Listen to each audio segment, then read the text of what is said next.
অবাধ, সুষ্ঠু ও নিরপেক্ষ নির্বাচন আয়োজনে নির্বাচন কমিশনকে সহায়তায় ঢাকায় অবস্থান করছে ইউরোপীয় ইউনিয়নের নির্বাচন পর্যবেক্ষক দল। রাজনৈতিক দলগুলোর সঙ্গে ধারাবাহিক বৈঠকের অংশ হিসেবে এনসিপির সঙ্গে বৈঠক করেছে তারা।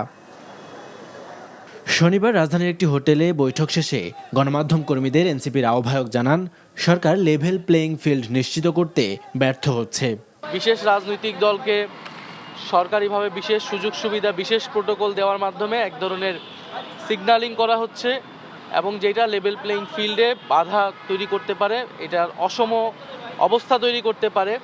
কারণ প্রশাসনের বিভিন্ন স্তরে কিন্তু এইটা এক ধরনের মেসেজ যায় যে সরকার কার পক্ষে আছে, বা মিডিয়াতেও আমরা মনে করতেছি মিডিয়ার একদিকে ঝুঁকে যাওয়ার প্রবণতা আমরা দেখতে পাচ্ছি। ইউরোপীয় প্রতিনিধি দলকে জামায়াত ইসলামের সঙ্গে জোটবদ্ধ হওয়ার কারণ জানানো হয়েছে বলে জানান এনসিপির নেতারা। জামাত এবং এনসিপি জোট কিন্তু অনেকখানি এগিয়ে, যে আমরা অলরেডি গণভোটের প্রচারণা শুরু করে দিয়েছি। আমরা মাঠে ঘাটে মসজিদে সব জায়গায় গণভোটের পক্ষে কথা বলতেছি। আসন সমঝোতার জিনিসটা কিন্তু আলোচনা চলমান, বাইরে হয়তো ঘোষণার আশাটা বাকি, কিন্তু আমরা কিন্তু আমাদের অভ্যন্তরীণ যে কাজ সেটা আমরা করতেছি। নির্বাচনের জন্য সব ধরনের প্রস্তুতি আমরা রাখতেছি।